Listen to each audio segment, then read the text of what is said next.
Hello, and welcome to How to Get Hired. I am Bill, the company's expert.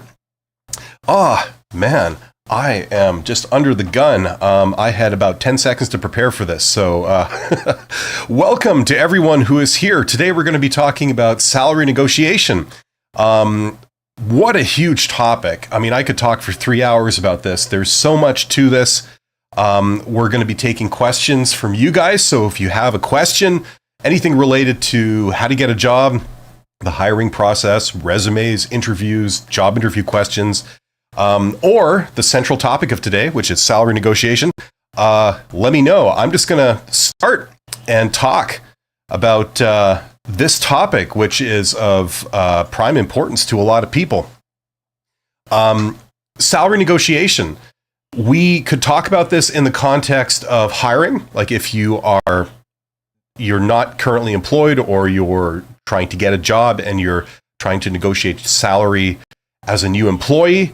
So your starting salary is what's in question. That's one aspect of it. Another aspect of it is if you are already employed, you're working somewhere and you're trying to negotiate a raise or something else, right? Any kind of negotiation with regard to compensation.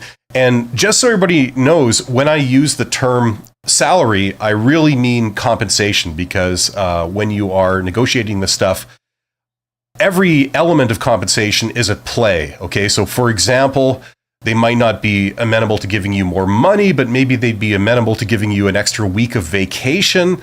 That's still something that we would want to talk about, right? Okay, so I'm going to be using those terms interchangeably, but really we're talking about every aspect of compensation. So I see there's 17 of you guys here. Thank you for joining me today.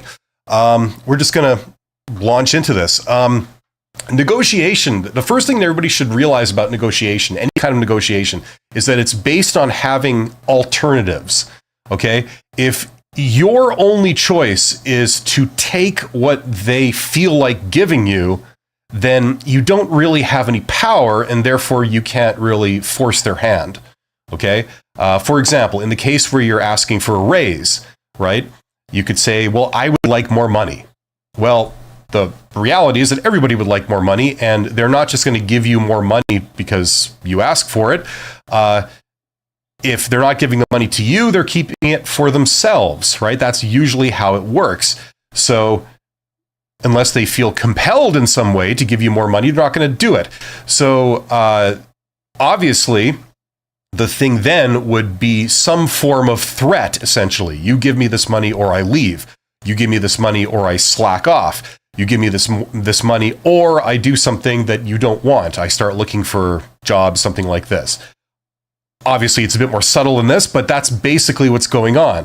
Now, in order for you to do that, to say, or else, you would have to have an alternative, right? Because if they turn around and say, well, if you slack off, I'm just going to fire you, and you have absolutely no alternatives other than to work here, that's not going to work. So whichever way you slice it, negotiation is based on having alternatives.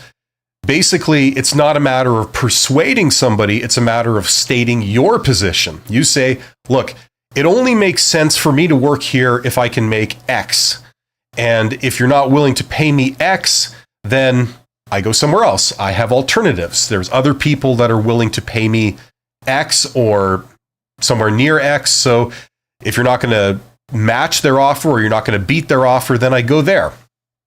Right? So in order for you to say that and have that power, you have to have an alternative.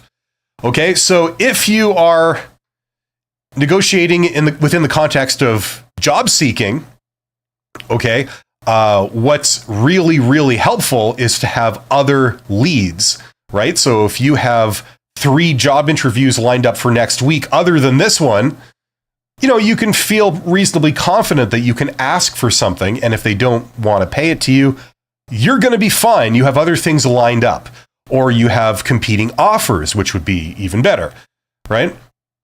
Within the context of asking for a raise when you're already employed, okay, in that case, then your alternatives would be you have job offers coming in from other companies, you have leads, you have a lot of contacts in the industry, a lot of people that you know they're hiring right now, things like this. So you feel that, okay, if you're not going to give me what I'm asking for here, I feel pretty certain I can get it somewhere else, right? So it's all based on alternatives. That's kind of the first thing to know. And the reason I say this is because I get a lot of people that ask me about salary negotiation. They say, how do I ask for a raise? And they don't seem to understand this concept. They don't seem to understand that, like, people don't want to give you money just because you ask. Everybody is wanting more money. Everybody's asking for money. If your only alternative is just to work here and you don't have any alternative scenario other than being unemployed, you really don't have any power in this process. So that's the idea. Okay.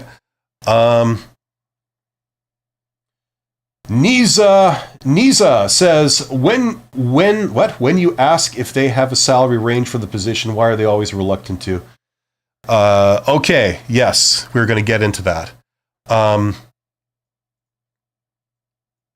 was gonna sort of, I had this whole kind of, usually people don't start asking questions immediately, so I was going to talk more about it, but you know what? Screw it. I'm just going to answer questions as they come in, because I know a lot of people are probably wondering the same thing. Okay, listen, I have done a 1-hour video about salary negotiation where I lay down all these concepts, all these principles. Obviously, I don't have time to cover them all principle by principle, what's going on as we're answering questions. So I'm going to give you short answers for stuff. Here's the deal, okay? In any kind of game where you are in competition with an opponent, sorry, I'm under the weather, by the way. Does my voice sound different? For example, a game of poker, you don't want to reveal your hand, okay?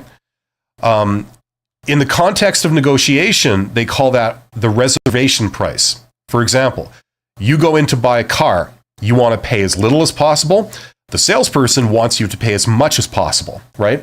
Now, usually, if you've thought things through, you have a range, okay? This is the most I'd ever be prepared to pay, okay? So let's say I won't be prepared to pay any more than, I don't know, $30,000 for a car, okay? So anything under 30,000, sure, that's fine for me, but no more than 30. So my reservation price is 30,000. The salesperson, who's my opponent, they want to sort of get me to pay more, right? They're going to have a reservation price too, and that's the lowest they would ever sell the car for, okay? So let's say they would not sell this car for anything less than 25,000. So their reservation price is 25,000. If they can get 25 for it, they're not happy, but they accept it. Okay, they'll be fine. Okay, whatever. But what they're hoping for is more. Okay, so my reservation price is 30. I won't pay over 30. Their reservation price is 25. They won't pay less than 20. They won't sell it for less than 25. So we have what's known as a ZOPA, Zone of Possible Agreement.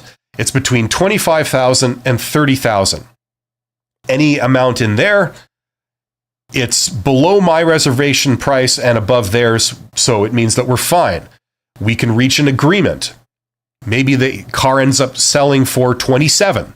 It's under 30, so I'm happy. It's over 25, so they're happy. Right? Okay. Now here's the deal.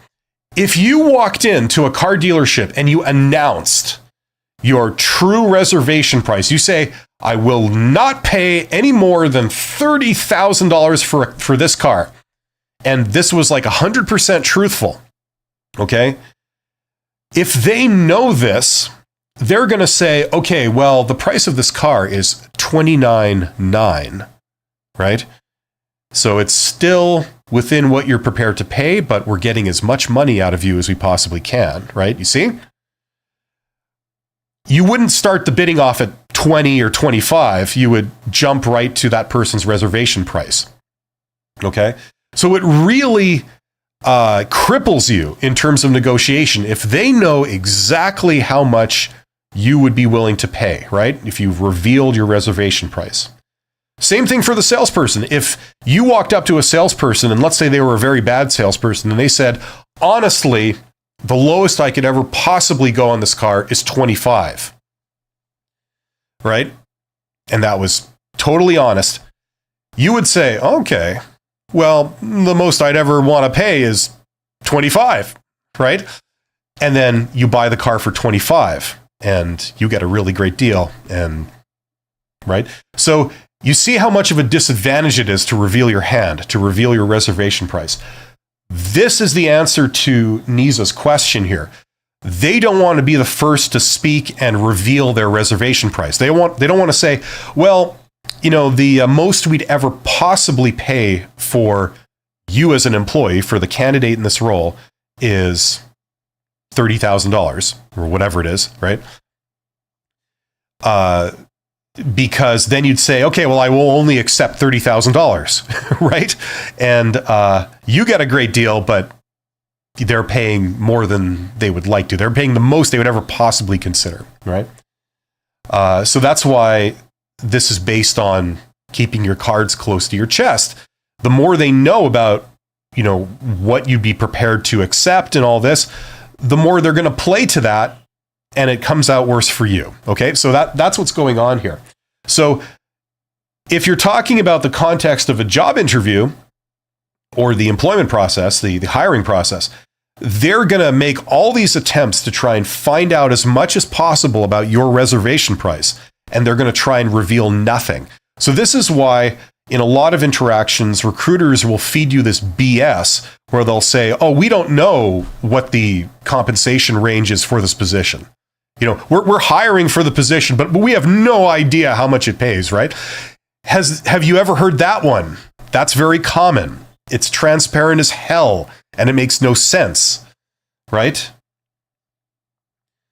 If that were true, why aren't you interviewing, millionaires, people that are highly, highly valuable, that can do amazing things and be an incredible worker? Well, it's because you know that you can't pay what they want, right? You know what the range is. Everybody knows this. Okay, they just don't want to reveal it to you, right?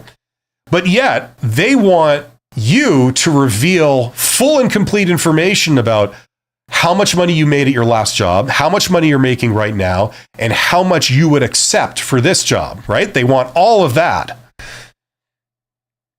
right? And this is the reason, right? They want to know everything about you, and they don't want to reveal anything about them. So they can basically get you for your reservation price. If they find out that you're making, say, $20,000 right now, and in your current job, and this job pays, the range for this job is anywhere between 20 and 50, let's say, they'll give you an offer for 20, right? Or 21, something like that, right? Okay, so that's what's going on there. Okay, I'm going to jump back to my stuff that I was going to go through. So we've set up what negotiation is, about how you need alternatives, okay?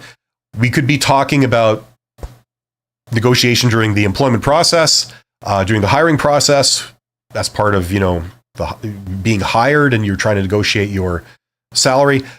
Or you could be asking for a raise. You could be currently employed. You've got money, but you just want a little more, right? So I want to introduce something called the high-risk candidate.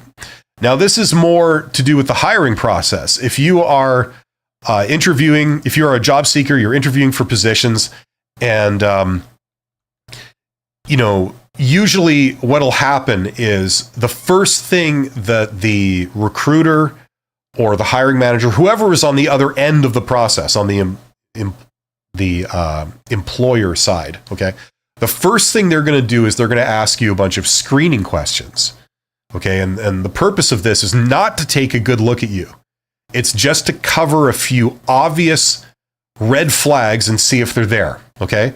Because if you answer yes to any of these red flags, they're going to terminate the process with you right there. They're not going to go any further, okay? So for example, one of them would be, have you ever been fired, or how did you leave your last job? That would be an obvious one. And if you say I was fired, or if they look at, and see that you have a history of being fired for being a bad employee, for breaking the rules, for acting inappropriately, or stealing from the company, or whatever it is, they're going to regard that as a red flag. In a lot of cases, they won't pursue it any further. Oh, you were fired from your last job? That means to us, you are a high-risk candidate. If you were fired before, it's likely you would be fired again. That's how they think. One of the concepts that recruiters operate on is that past behavior predicts future behavior. So if you behaved a certain way in the past and you reveal this, then the way they think is they go, oh, that's how you would behave if we were to hire you.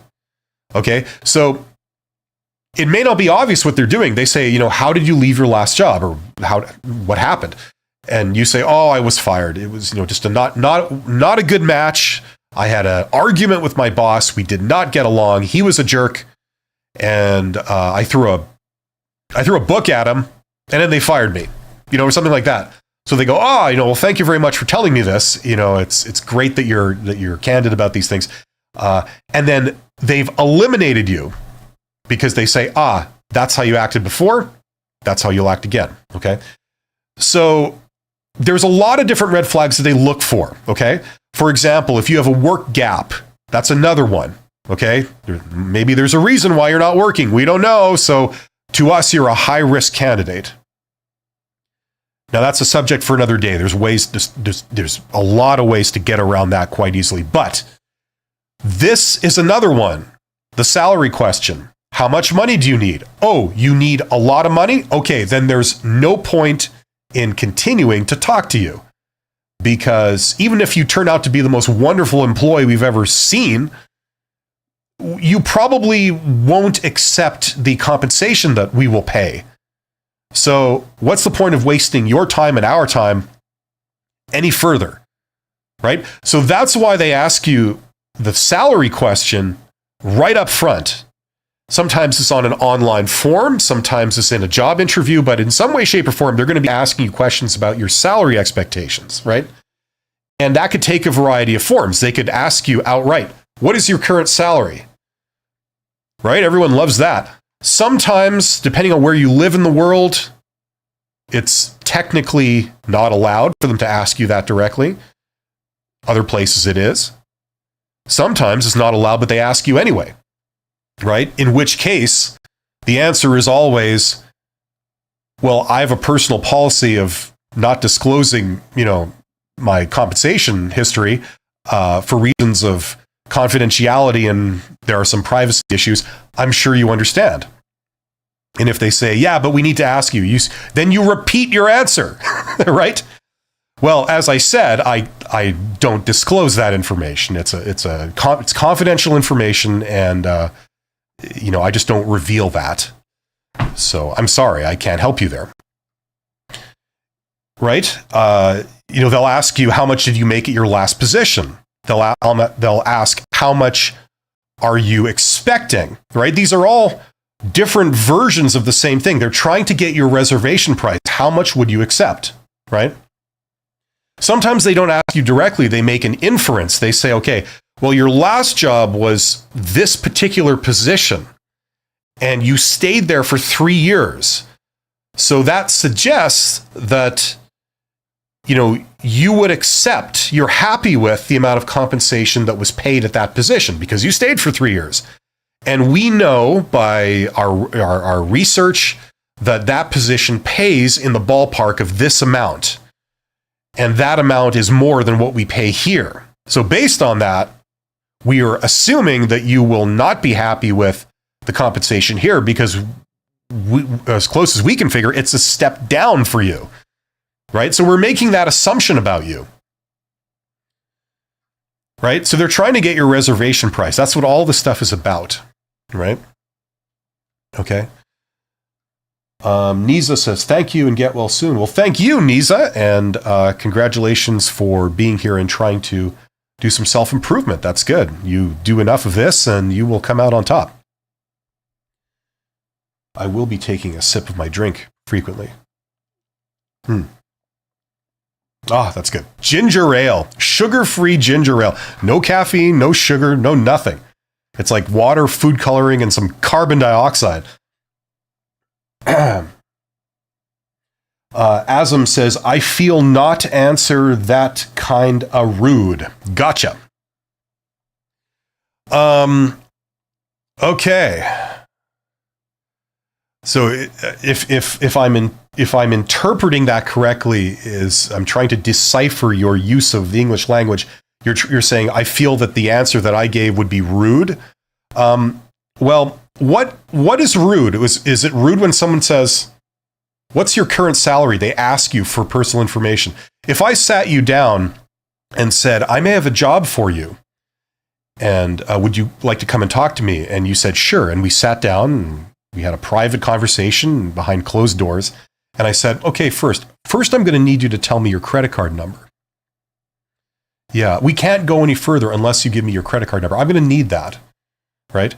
Is that rude? Of course it's rude. They're asking you something private, right? And confidential. That's exactly what the recruiter is doing in this situation. They're saying, "Tell me how much money you made." Right? Now, answering with a no, a polite no,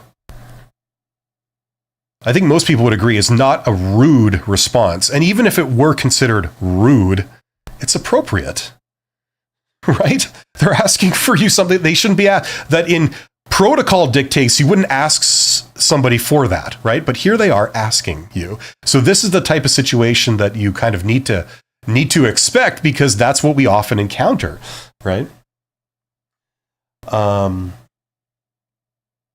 AJ says that's called negotiation. Yeah, unfortunately it is. Listen, just because you have to give a no, this is one of the first things you learn in professional interaction, like social skills in a business environment.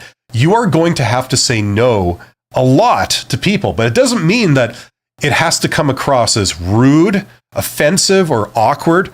One pretty damn useful social skill is the ability to say no, but not create a super awkward situation or where somebody gets offensive or angry or insulted, right? So learning little phrases and things that you have in your arsenal to pull out, in response to pointed, cutting questions like this that are borderline inappropriate, can really help. Okay, this is what they teach, as I understand, in diplomacy. I was talking about that last live stream I did last week. I think diplomacy is a really fascinating topic. People who don't get along, how can we have a positive relationship? It's a great thing to learn. Okay. Joy says, thanks for doing the Lord's work while you're under the weather, Bill. Your channel is helping lots of people. Thank you, Joy. Thank you for being here. And it's very nice to hear that. Yes. Asm says, LOL. Okay, thanks. Asm, you're awesome. Don't worry about it. It sounds like you're taking your first steps into this wider world. And if you learn enough about this kind of stuff, you are going to crush your opposition and you are going to come out on top. It's going to be beautiful. Okay. So yeah. Okay. So we talked about the idea of a high-risk candidate and the idea that the first thing you're going to encounter in the hiring process is some form of them trying to weed you out based on red flags, right? Do you have a work gap? Do you have any issues in your past? Have you been fired? Do you demand too much money than we could probably pay you, right? These are things that are going to end the process. They're going to just break off the process and not go any further if you answer yes to any of these things. And that's one purpose of the salary question. Now, the idea is that you have to stick with this process long enough for them to see your value. Okay, this is a very important concept if you are negotiating. If you go to the store and you want to buy an item, in the past, I used, I think, an example of cars, and I will do that. Yeah, it'll be easier to do that. Let's say you want to buy a car, and the salesperson comes up to you and they say, hey, and they do this, it's very suspicious. They look around to see if anyone can see them first. And then they go, psst. And then they say, okay, I got 4 cars. I got a red one, That's $10,000. I got a blue one. That's $20,000. I've got a green one. That's $40,000. And I've got a white one. That's $80,000. Which one do you want? Right? That's all you've got to make a decision. The color and the price. Well, most people would say, if that's all you had to go on, they would say, okay, well, $80,000, that seems a lot for a white car. $40,000, or was it $40,000 for the green car? That's too expensive too. So I'm interested in the first one, the $10,000 one, the red one, and maybe the $20,000, the blue one. Like, tell me more about those, right? Now, what you don't know is that the two more expensive cars that you just eliminated, okay, the green one was a Ferrari, and the white one was a custom Lamborghini. Okay, these things cost the price of a house, right? So they're like $500,000. Now, they were offering it to you for $80,000 instead of $500,000. That would have been a tremendous deal, right? But why didn't you take it? Well, it's because you didn't know anything about it, really. You hadn't taken a closer look at it. Very simple concept to understand, by the way. But this is what's going on in a job interview, for example. They bring in, 8 candidates to actually have interviews with. And they're asking very basic questions at the beginning. And they're eliminating people based on these very basic questions. Oh, you want this much money? Okay, that's too much. Goodbye. Oh, you have a work gap? Oh, no, it doesn't work. Goodbye. Right? You see what they're doing, right?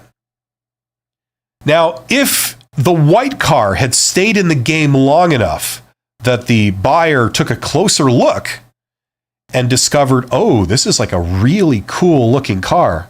Oh, this is a Lamborghini. Oh, it's brand new. Oh, this is a custom Lamborghini. Let me look that up on the internet. Oh, those things go for $600,000 new? And you're offering me what, 80?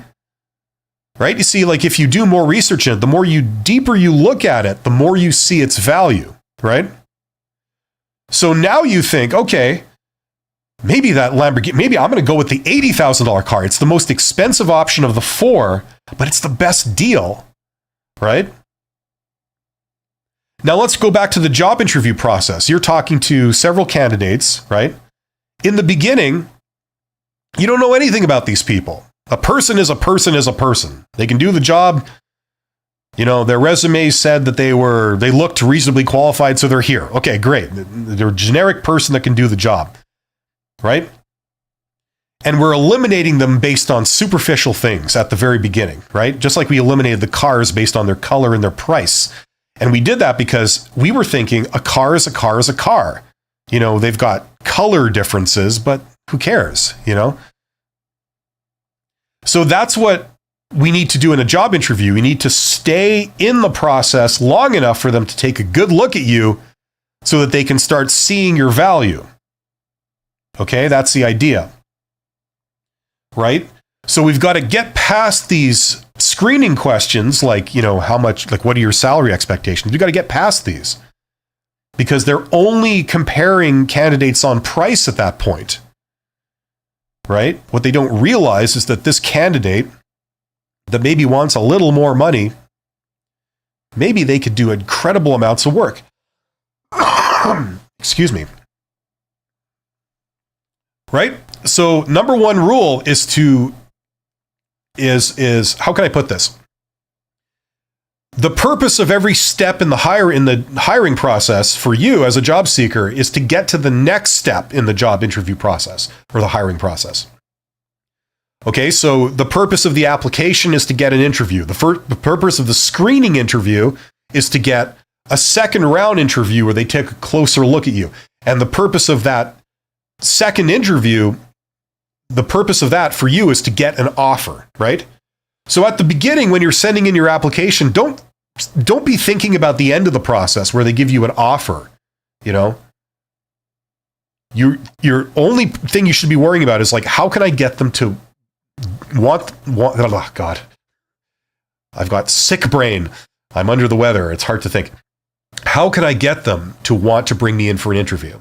And then once I'm there at the screening interview, how can I get them to want to bring me back? And then once I'm back, how can I get them to want to choose me and give me an offer? Okay? And if you stay with that process long enough, they'll be able to take a closer look at you to see how awesome you truly are. And that way, they will want to pay you more money, more above the minimum, right? They'll be okay with giving you more. If they have a range of, say, between 20 and 40, and you said at the very beginning, well, I'd need 39 as my minimum, they'll be, no, too expensive, you're eliminated. But if you can get past that round till they see all the skills and experience you have and how great you are as a person and how you enhance the ability of people you work with and all this kind of stuff, then if they see that, they'll be like, we want that person. They want 39, fine. That's within our range. Let's get them, right? So that's how this stuff goes. Okay, over to you guys.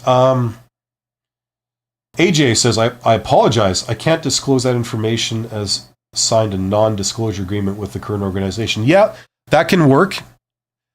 Just if you are bluffing, though, remember they can call. Make sure, this is another rule. If you're bluffing, be prepared for your bluff to be called. Okay? So what do they say when, can we have a copy of that? Or can you produce that? Or can you give me the details? So just make sure. Kostia, if I'm saying that right. I apologize. I never say anyone's name right. It's just my way. Hi, Bill. How do you get the maximum salary range of a position? Well, you demonstrate your value, like I just said, and make them want to pay it. Make them feel like you're worth it, right? And you also you push a little, okay? And we'll get to that as we talk about salary negotiation. AJ, it is written on each offer letter that salary is a confidential information, should not be shared with anyone. Okay. If that's been your experience, I mean, I don't know where in the world you are. I'm sure for some people that's true. I'm sure for others it isn't. I don't recall ever having that written specifically on every offer I've been given, but it's kind of implied. Like people that understand this, they know. And Joseph says, hi, everyone. Hi, Joseph. Yeah. So that's the next principle is you got to stay in the game long enough. So the reason I say this is because I've heard a lot of people commenting that would say, I don't, it's not worth my time if they're not going to pay me this maximum salary that I want. It's not worth my time to even talk to them. Number one, that's kind of arrogant. Now, maybe you can be arrogant and you're being truthful because you're really worth that much and you've got the offers pouring in. But if you don't, maybe you need to just look inwards and see if that's your ego talking, because it's harming you. Because if this is something that isn't beneath you, it's harming you in getting this job. Okay? People that, quote, don't want to play games, they just say, I need this much money up front, which might not be true. They don't need that much. They want that much. And the problem is that you're asking for that right at the outset, and you're in competition with 7 other candidates that they haven't said that. So they're okay with the range, or they're okay with, they seem like they're okay with, anywhere in the range. Whereas you've said, no, I will only be happy with the top of the range, right? So already you're pricing yourself out of the running, right? Because at this point, it's like you're a car. All they know is that you're a car and you have a certain color, and they don't know anything further. They don't know the make of the car. They don't know what condition. They don't know how rare it is, etc., etc. If you're just joining me, you won't get that. I gave an example of car salesman earlier, salesperson. Okay. So let's get the obvious stuff out of the way first. Hopefully everybody knows, or you are curious. If they ask you the question in a job interview, what are your salary expectations? Okay. Rule number 1, you never give a number. Okay. For the reasons we've just discussed. a great thing to do is you say, the first thing out of your mouth is they say, what are your salary expectations? You say, well, it's too early in this process for me to really say. I mean, I would need to know more about the company and the position and, the culture of the company and all this before I can really give you an answer on that. Right? Now, if they accept that, great. A lot of times they won't. They'll say, well, we really need you to give us a number. So you move to stage 2, which is you turn the question around. You say, okay, well, what does, this is an approved position, right? It was approved by the boss. So presumably they also approved the salary range for this position. So can I ask what it is? So you turn the question around. You say, well, you're asking me how much money I need. How much are you paying? What's the range? Now, if they give you a range and they say, oh, it pays between 20 and 40, whatever, between 80 and 100, whatever, you say, sure, that works for me. Right? So you don't eliminate yourself on the grounds that you asked for too much money. If they don't give you a range, they say, well, we don't know, how much money this position that we're hiring for pays, right? Which, yeah, everyone believes that. And they don't believe it because it's crap. The response to that, you move on to the third and final stage of your answer, where you say, well, you give a wide range. So you give a very low number to a very high number. Those two numbers are both within reason, but they're a stretch. So you could say, well, I mean, all I can say at this point is somewhere between, say, 20 and 60, somewhere in there would be fine, I imagine. Right? So, number one, and the reason why you do that is because, number one, they can't eliminate you based on that answer. You didn't ask for too much money. You started with a low number. But they can't hold you to a low number because you said somewhere between 20 and 60. You could turn around at the end and say, I would need 60, right? You're not changing your story, right? So it leaves you open to negotiate a higher amount at the end, which may make sense if they see all your value by that point. Okay, so that's how you answer that question. If it's on a job application, you can't do any of this if it's on a web form, right? Usually they'll have a web form where you have to fill in a field and it's a single number and you can't put a range and you can't put an explanation and you can't skip the question, right? So you have to take a different approach. So if that's what you're struggling with, here's what you do. You think, okay, this job that they're advertising, they really haven't told me much about it. Okay, they've told you the title and they've given you some of the duties and they've told you the name of the company. But a lot of critical information is missing. What are the hours? Do they require you to work holidays? Do they require you to work shifts? How much vacation do they give? Do they require mandatory overtime? Is the boss a colossal prick that's going to make your life miserable? Are your coworkers a bunch of backstabbing people that make you want to crawl into a corner and die? You don't know any of these things. You don't know the benefits. You don't know a ton of super important things that would be the criteria for, how much money you ask for, right? So you don't know any of this, but they want you to give them a number, right? So, it could be a totally toxic workplace, or it could be the most wonderful place that you've ever been. It opens up all kinds of career opportunities for you. You make all kinds of fancy industry connections, people that can open doors for you. You have no idea about any of this, but yet they want you to give them a number. It's stupid, right? So here's what you do. All of the things that I mentioned that you may not know about the position, okay, just assume they're all like best case scenario. They're all like a dream come true, right? Your boss is the most awesome person you've ever met. They're going to be your lifelong friend. They can open all kinds of doors for you. There's tremendous career opportunities at that company and in the larger industry because of you working there, et cetera, et cetera. So imagining that scenario, how much money would be the least amount of money you'd ever work for? It'll probably be a very low number. I'd do it for 15, right? If it gave me all those other things. They give you 8 weeks vacation here or whatever is really good for you, you know? So you just fill in the blanks with best case scenario and then ask yourself, what's the minimum I would ever work for to get that job? And that's what you fill in, right? Now, there's nothing preventing you from revising your number upwards later on when they start filling in those blanks. They start revealing more about the position. They haven't given you much to go on. That's not your doing, that's theirs. So they've chosen not to give you full and complete information. So as they start revealing more of it, then you can revise your salary requirements, right? If it's revealed that, oh, there are no career opportunities at this company and it is shift work and you are required to work holidays, and what we didn't tell you was that when you go to book your vacation, you are 12th in the seniority list. So that means 12 other people get to choose their vacations before you, and only one person can be off at a time. That's what they didn't tell you.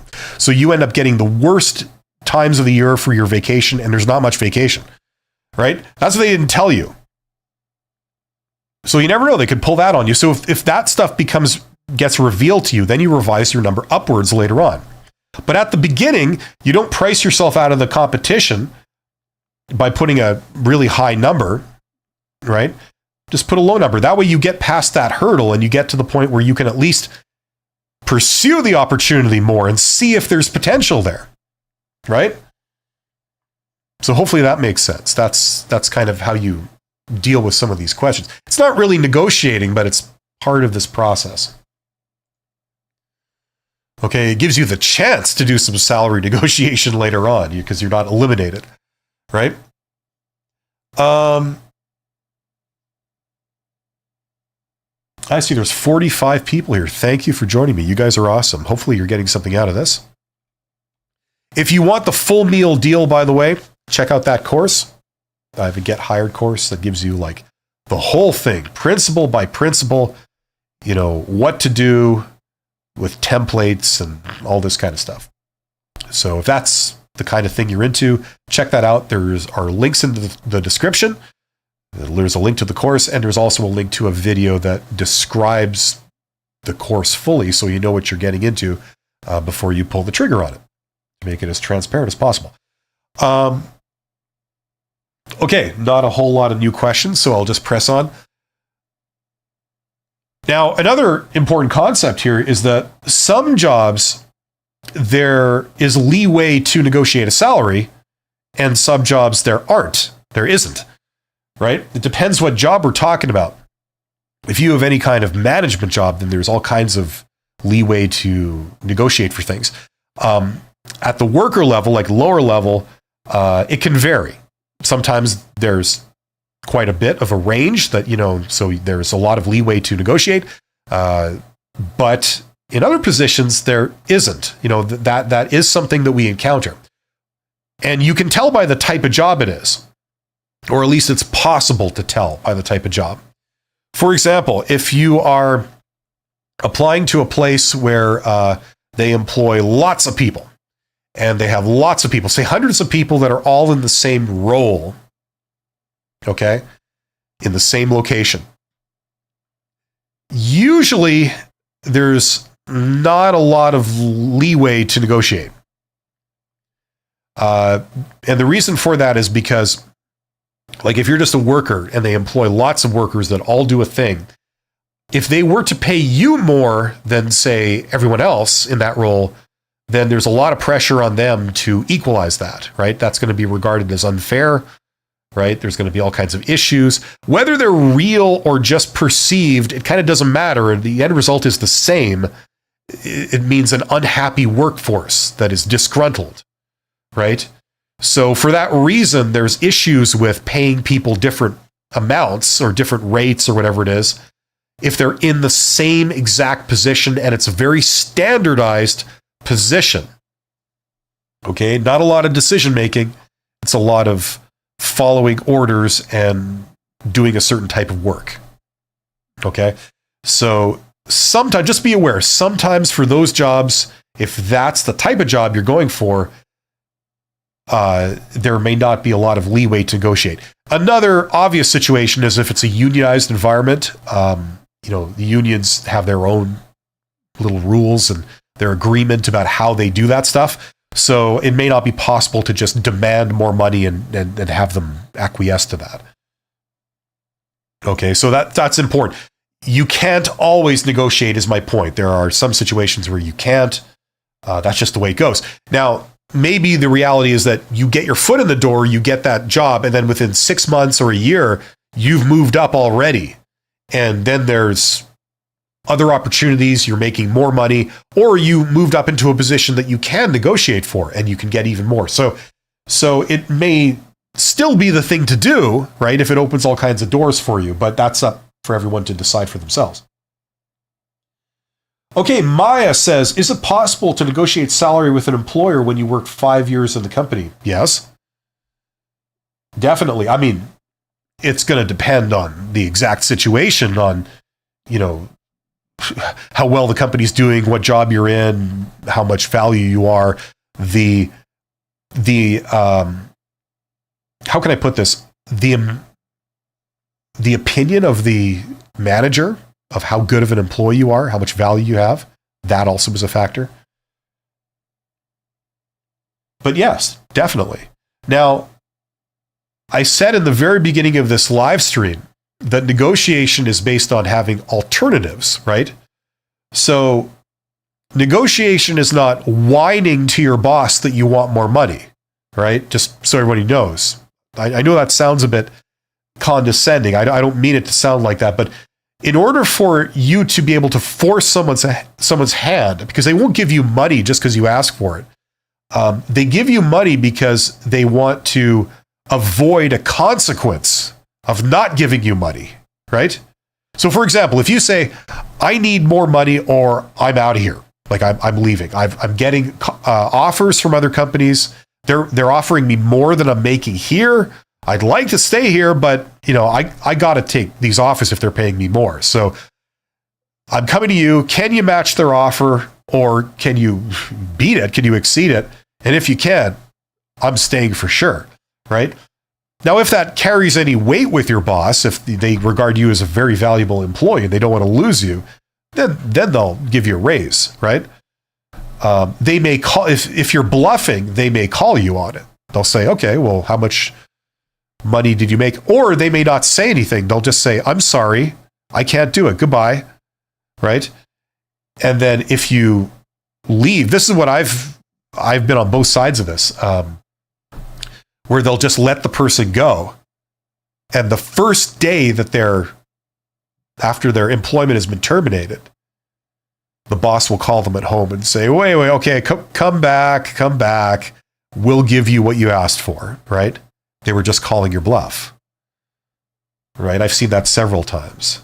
That might not be typical depending on where you work and what industry you're in, but that's what I've seen a lot. That's how they call it, Because the problem is anybody can say, oh, I want more money. And having been a manager, I've had people come to me and bluff like that and say, I need more money or I'm going to leave. And they're like, and you're kind of like, I don't know about that. Because you're asking for way more than what I know people pay in that position here in this geographic region. I know what I'm talking about. So I'm suspicious of that. Right? But they don't just give you more money. So you can ask, but you need to have alternatives. Now, if you've gotten a couple of job offers, oh yeah, definitely. You are in a position of power. You can demand whatever you want. And if the boss says, no, we can't do that, you say, goodbye, right? So, and it's not a bluff. Right? So whichever way it works, you come out on top, right? Negotiation is based on having alternatives. If you have a better alternative, then you take it. If you don't have any alternatives but to take whatever they give you, then then you might do more harm than good by trying to bluff your boss, and then they catch you in a lie, and then you're forced to just accept whatever they say. They say, no raise, and then you just stay, right? Anyway, Azam says, work experience versus certifications. Which of them gives a better opportunity to negotiation? Well, there is no answer to that. Depends on the individual and what they put value in. I've worked in industries where nobody gives a rat's ass about educational qualifications to a ridiculous degree, and they're wrong. I've also worked in other environments, namely education, where educational qualifications are everything. And who cares about experience? Right? So it really depends on the value perception of the person that's making the decision here, right? So if you're going to go to your boss and try and negotiate with them, or you're going to go to a recruiter and negotiate with them, what do you know about your boss or the recruiter in terms of what they place value on, right? That would be the answer to that question in that situation.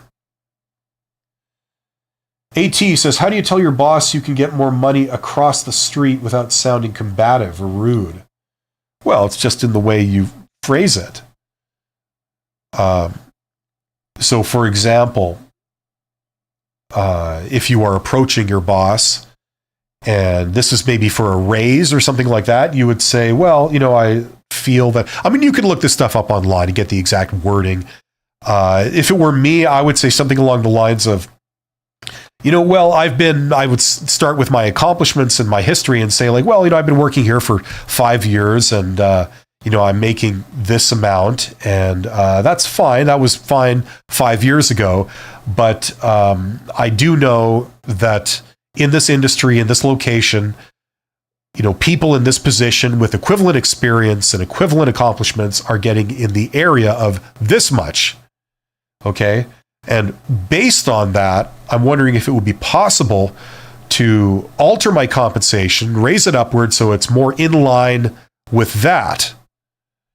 And, that would allow me to continue working here and continuing to add value and being engaged the way I have been and ensuring that we have stability and that continues many years into the future. Something like that, right?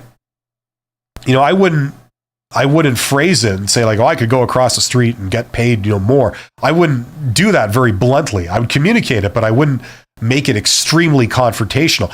It's simply a matter of stating, this is my position. This is what I'm prepared to do under these conditions. I thought you should know that. Now the ball's in your court if you want to respond to this or you want to not respond to it. But just be aware that this is my intention to do this in that situation. Something like that. That's how I would phrase it. Something along those lines. Joy says, any advice for assuring interviewers at male-dominated company that a lady will onboard without wanting to change our culture? I don't like to comment on stuff like that, these gender things, because they're so politically polarized. I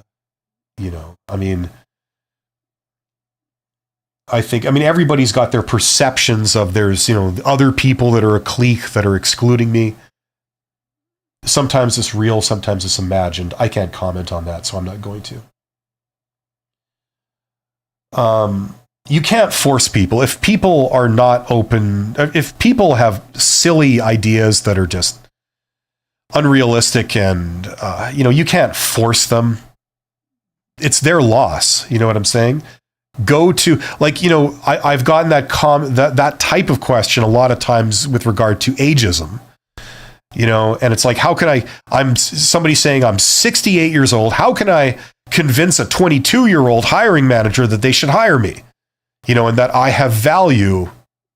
I have something to bring to the table because of my experience. How can I do that? And my approach to that, which has been based on my experiences, are, look, not all hiring managers are 21 years old. Go to a place where the hiring manager is also 68 years old, and you can be guaranteed that they will not regard being 68 as a disadvantage in any way. You know what I'm saying?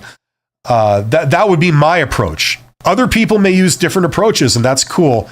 That's sort of something that I've lived out and that's worked for me. So I would say the same thing. I mean, I've got the same thing in the past where, like in education and stuff, where, you know, in my experience, at least the people I was dealing with and the environments I was dealing with, it was a female dominated environment. And, you know, I was definitely the outsider in those, and I felt that they undervalued me for because of their perception. So, I mean, that's how I would recommend from a practical point of maybe overcoming some of those challenges. But that's all I'm going to say about it. Maya says, "Thank you for answering my question. I'm trying to get an offer from another company." Well, I hope it works out, Maya. Best of luck. Thank you for your advice. Milan, if I'm saying that right, Milan says, "Is it possible to negotiate a salary after you already received a salary increase that you agreed on at the beginning?" It's possible, but that's definitely something that makes it more of a challenge, right? Because unless there's a real obvious reason why you didn't do this, the elephant in the room, the question everybody's wondering is, why didn't you ask for an appropriate amount at the beginning when you recently, you know, came to them and said, "I want more money," right? If I'm understanding this correctly. Or was it a preemptive salary increase where they suspected that maybe you wanted an increase of 20% because you are being underpaid, and a raise of 20% would bring you in line with, I don't know, the industry standard, if that's something that they're following, right? So what they did is they adopted a tactic where they brought you in proactively and they said, "Congratulations, this is your lucky day because you've done such a good job. We're giving you a salary increase of 5%. And they shake your hand, and then they tell you how much, you know, you're an awesome employee and pat you on the back. And they think that that's preempted any kind of ask on your part for a raise. So maybe they've done something like that. I'm not sure. But in this case, if they've done that, if that is what's going on, then you ignore it. And then you approach them the way you would have approached them anyway and ask for your 20% increase from your original amount. Okay? Now, if you initiated it, you said, "I want 5% more," and then you came back to them a month later and said, "I want another 15% more," or something like that, that might go over really badly because it signals that, you know, you're just wanting as much as you can get. It's not based on anything. It's just based on, I hate to say it, but it's based on greed. If I can get more, I want more. It's not based on like what's fair, if you like that word, or what's practical in terms of my alternatives.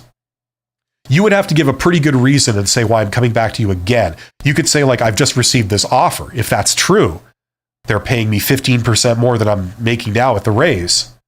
And for that reason, can you match it? You know, something like that. But that would be a pretty challenging situation to win.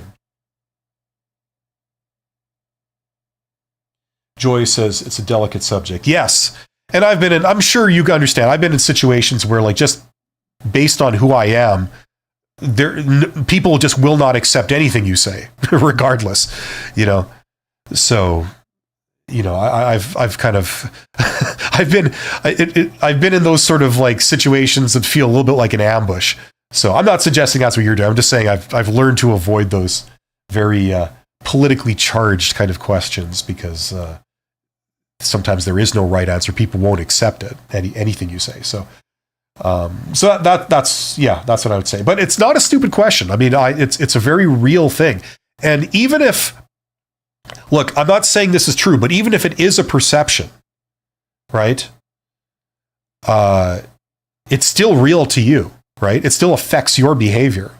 Like, for example, I mean, let's be honest, you know, I am overweight and I've been overweight for a while. And so there's some issues there where I think that, you know, maybe people aren't taking you as seriously, aren't seeing your value as much as they should have, you know, things like that. So, I mean, whatever your personal sort of thing is, and everyone almost everyone has their own kind of, I forget what you call it, like a sore spot, your particular Achilles heel. Very, very touchy and very, very hard to talk about it because people are so emotionally charged and it's also politically charged that it's just hard. It's just hard to do it. Usually what ends up happening with these things is that people don't say anything or they don't say anything real, and you are just left it's just left up to experience to be your teacher. I actually think that that's a really good teacher for a lot of things. That's what I talk about mainly on my channel. It's not about theory. It's about what are practical things that happen. And the reality of this stuff is that, like, you're negotiating with somebody, if they just have messed up ideas and messed up ideas of value and what should happen, you can't change their opinions. You can't. You just have to adapt to them. And sometimes that means that you were the best candidate for a job, but they didn't see it. And so it didn't work out. And you went and you got employed somewhere else where they saw your value and they saw it immediately. And it struck a chord with them. They said, I like that person. Maybe it's a place where there's more people like you. You go to a place where people are very, very extroverted and you're an introvert. And they devalue you because you're an introvert. They regard your introverted traits as disadvantages. You go to another place and there's a high concentration of introverts. And you essentially give the same interview and you have the same answers to all the questions and you have the same resume with the same history.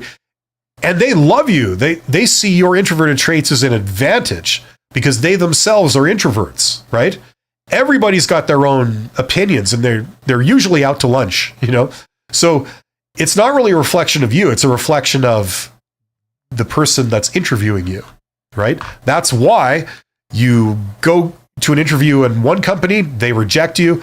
You go and interview with a second company and they hire you. You haven't changed. You're the same person.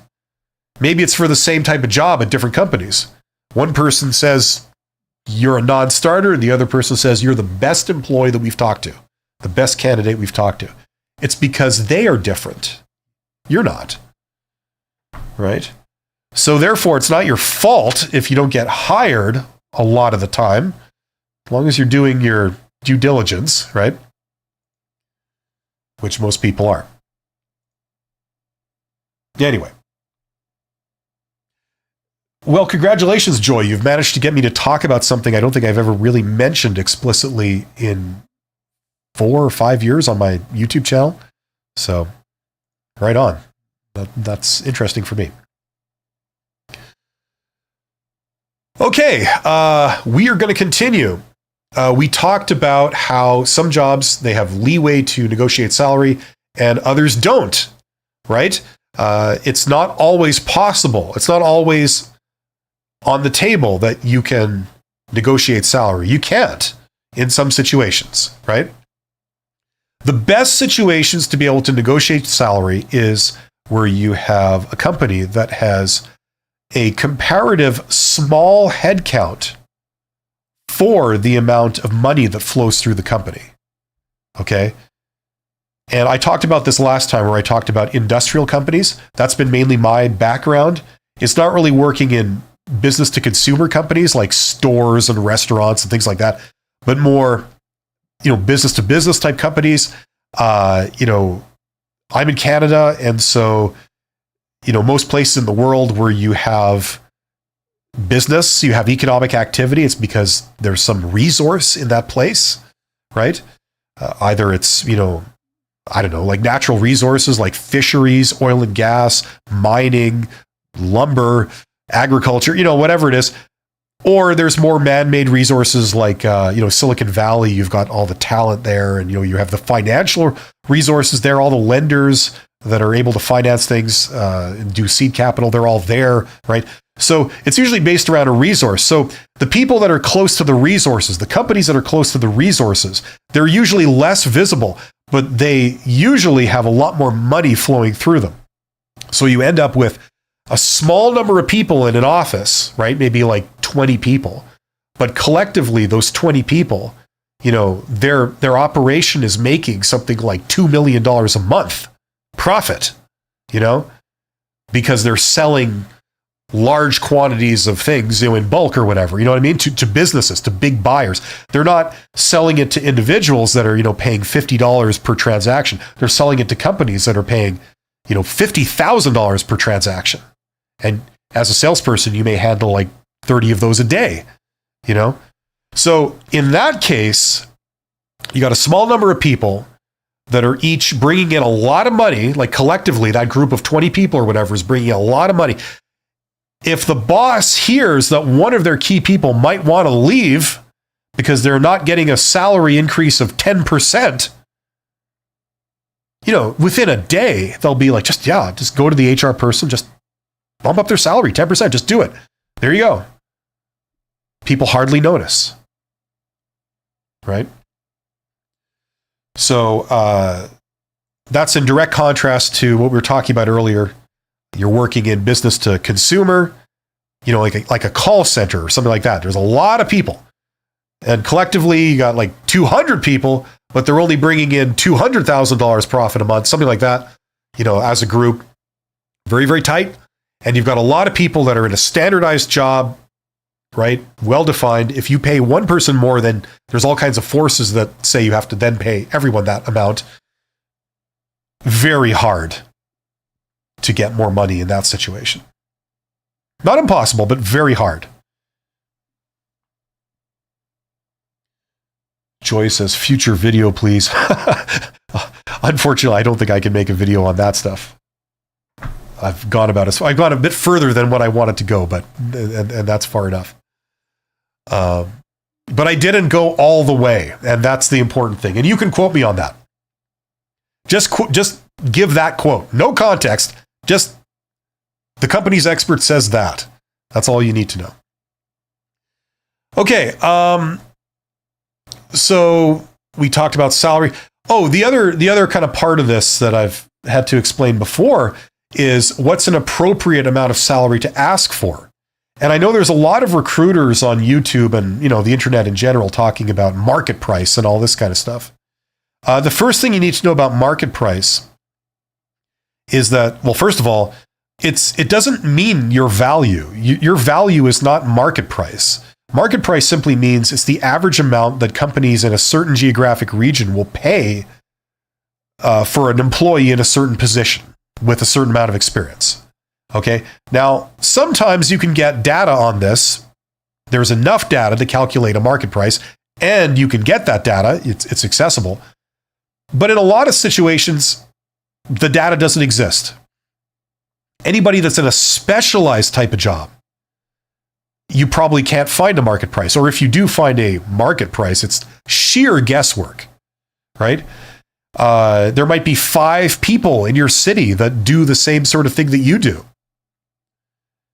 Now, if there's only 5 people, first of all, can you discover what they're making? Probably not. The odds are you can't. But let's say you can, right? There's 5 people in the city that have those abilities.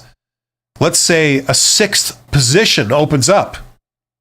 Well, there isn't a 6th employee in that city, in that talent pool. You have to bring one in from outside, right? And you're bringing them in from a different geographic region. Maybe the cost of living here is more or less, and maybe their experience is in a different geographic region, so it's not quite the same. Like, there's so many, this is so fuzzy of a topic that basically it means you can't find the market price. There is no market price, right?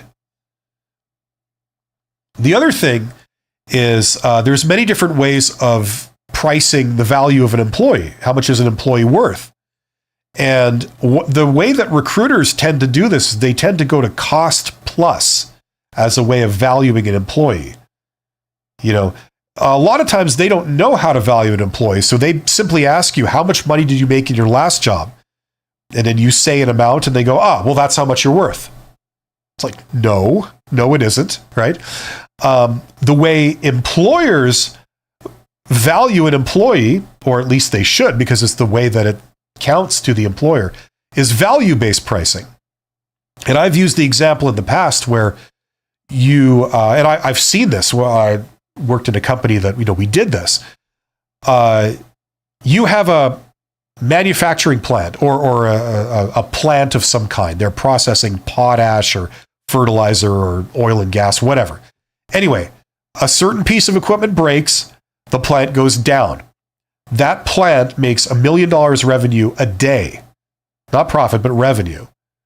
But they are making zero every hour the plant is down. Every hour that piece of equipment is down.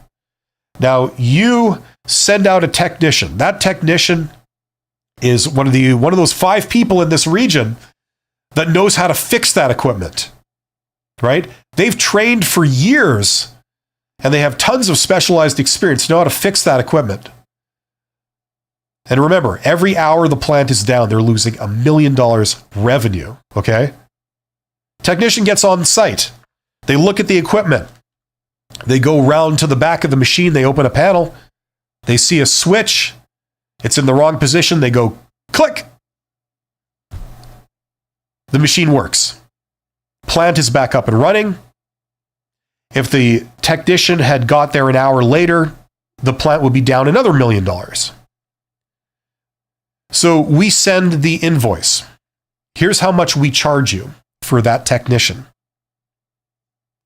$50,000.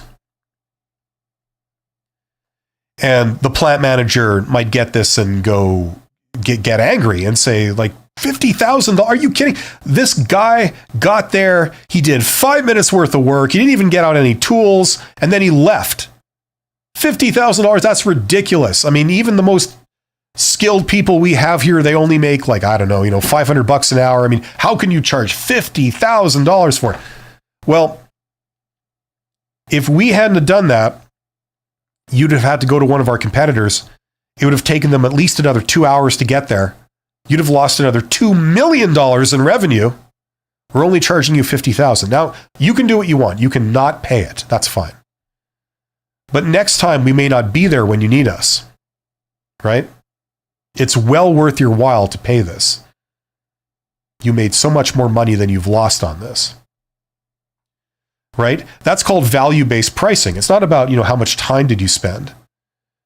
It's about what the result was that you provided, right? When you buy jewelry online, they do the same thing. Yeah, this only costs 50 cents to make this ring in China, but it's selling for $200 because it looks so awesome that people want it. It's highly desirable. And if they price it for $200, people will buy it because they want it, right? That's value-based pricing. Now, you are valued the same way by your employer. They won't tell you this. But, if you're not working like, the most basic job ever, just doing manual labor, if there's any kind of role where, they value specific skills, individual things that you can bring, decisions you can make, your value is the value you bring. It doesn't matter how much it costs how much education you have, how much experience you have. What can you do, right? And we see high profile examples of this, of celebrities that, they were paid, whatever menial amount working for somebody else. Steve Wozniak, anybody know the story of Apple? He was paid something by Hewlett Packard, like, whatever their hourly rate was, to do some work for them. He invented the Apple II computer while he was working for them. He offered it to them and they kind of said, we don't want this. So he leaves and he founds Apple with Steve Jobs, and then they sell the Apple II computer. They make billions on something he invented, right? Right? So, I mean, it's the results you can bring. That's what really matters, right? Any good hiring manager knows this. Any hiring manager that's actually responsible for the success of their business knows this. There are 44 people here. Thank you for being here. I can't believe you're here listening to me ramble about this stuff. I apologize if it's not very structured, but I have gotten some really intelligent questions. So if there's anything that you're struggling with, that you're wondering about, let me know in the chat and I will respond. In the meantime, if you want to go deeper into any of the stuff, check out some of my courses. If you want to learn business, things that can really help you in your career, there's the $100 MBA course. For $100, you can learn everything you would learn in a brick and mortar MBA. What's the catch? The catch is it's self-study, right? You go through the material yourself. You go as deep as you want. You do it on your own terms. You can take as long to do it as you want, right? You can do it part-time if you're working a day job. And it's unaccredited. It's unaccredited. This is for people that are not wanting to impress someone with a piece of paper. They're wanting to learn the material. If you're someone that wants to do a side hustle, or you want to be an entrepreneur, or you want to be a manager, you want to bring those skills to your existing career, and you don't want to have to take 2 years off and go back to school and pay like $50,000 for a master's degree, you're reading the same source material that people use in their Harvard MBA and other highly prominent MBAs. So check that out. If that's the type of thing you're interested, check that out. There's links in the description, and I have a video that goes into detail about how the course works, and it's fully transparent. Same with this thing here, Write Like a Professional. If you're wanting, people were asking me earlier in this stream, how do I phrase, if I want to ask for a raise, or how do I phrase, communication to my boss when it comes to this particular slightly awkward situation? How do I do that? Learning that will tell you how, right? So check that out. That's my most recent course called Write Like a Professional. You want to write, you develop written communication skills. It's not just about how to write. It's also about what to say, like how to phrase things. That will open a lot of doors for you in your career.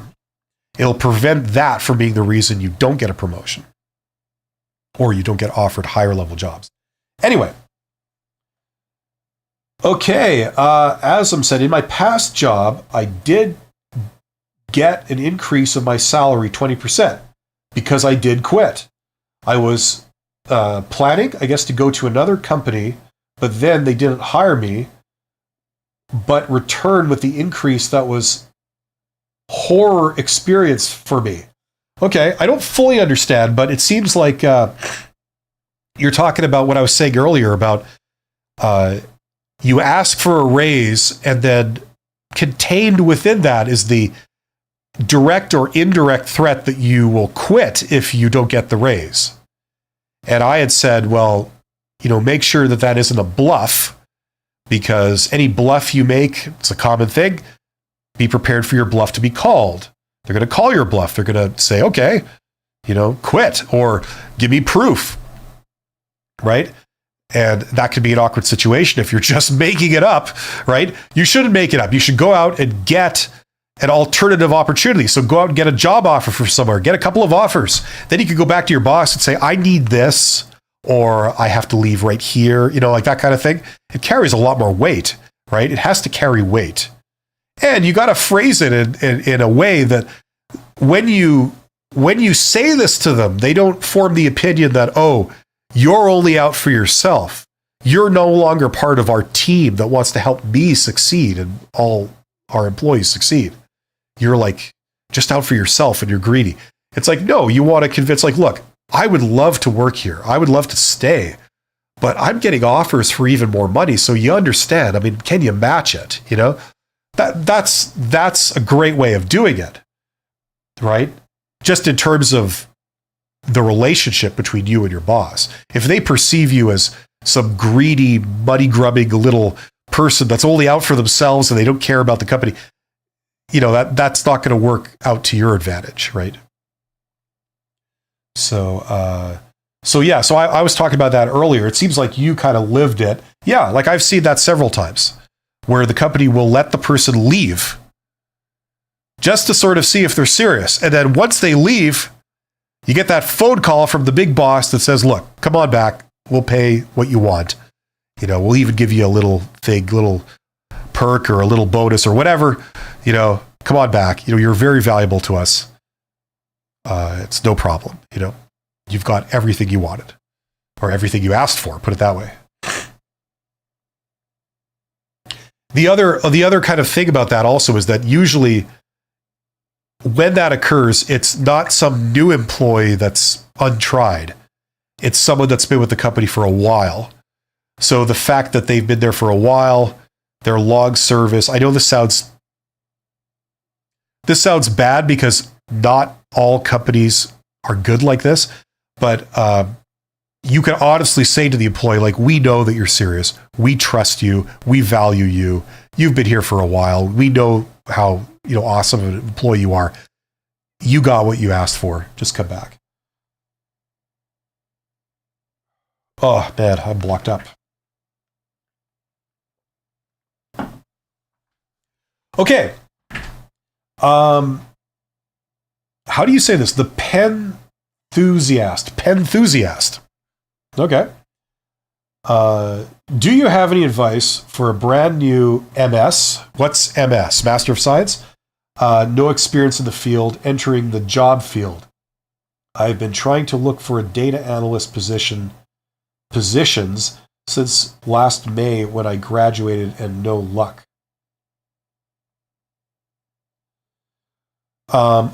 And it continues. Also, I watched all your interview videos for my last interview for a research analyst, and I was moved forward to the next step. That's correct.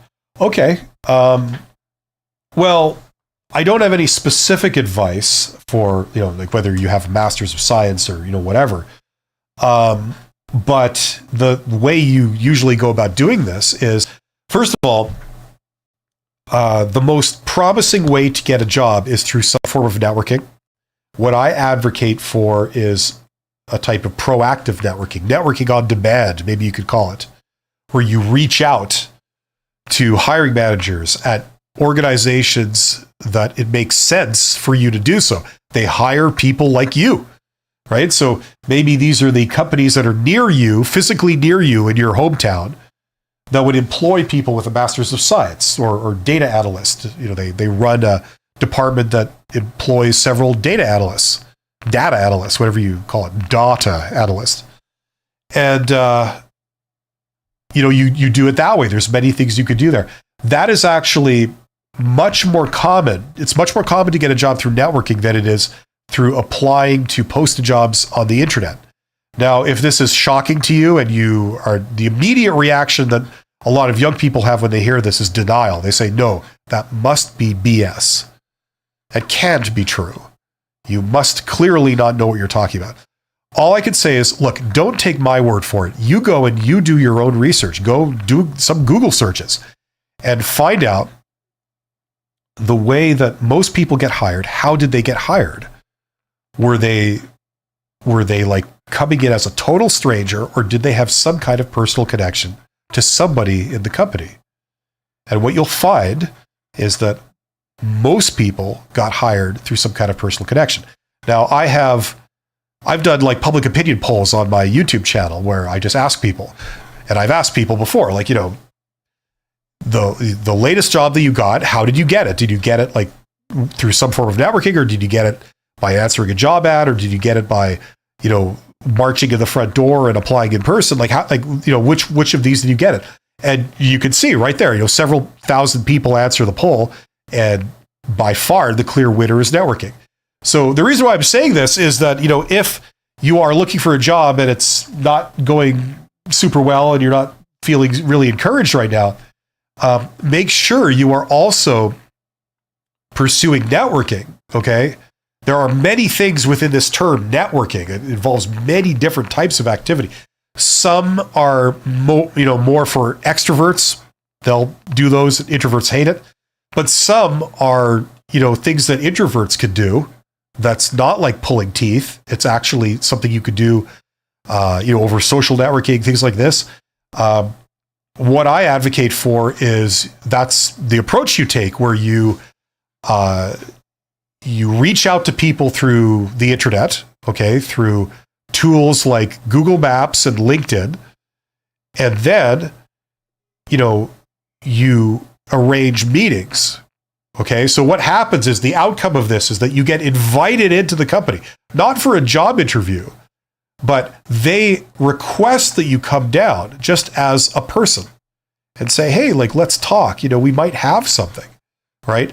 So it's like a referral, not a job interview where you're going in blind as a candidate, right? And the reason why that's good is because when you get there, if it's a referral, they asked you to come down.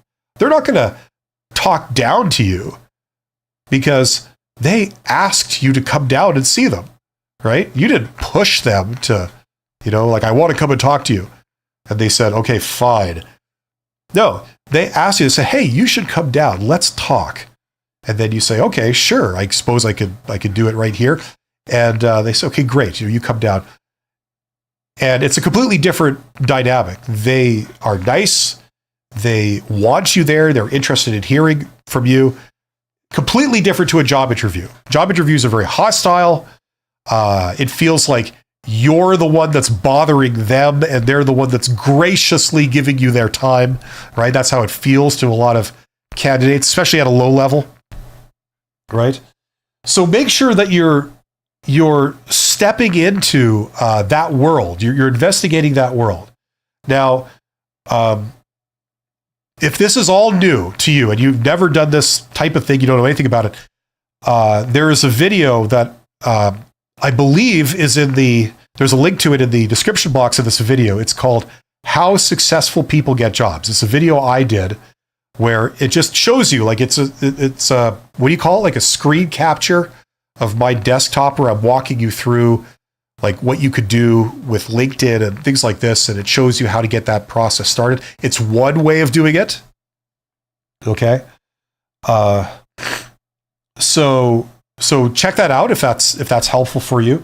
If you want to go the full 9 yards, once again, like everything is in that course, right? So if you're the type of person that's into like, taking a course, check that out. There's a link in the description. That's where like all this stuff is there because I can't explain it in 5 minutes. It takes hours, like all these different principles, how recruiters think, how hiring managers think, how companies think, the reality of how they're set up, what they're looking for, why they're looking for it, how you could take advantage of that.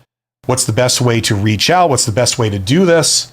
Like it's pretty involved. So if you're interested in that, that's one of the things I talk about in that course.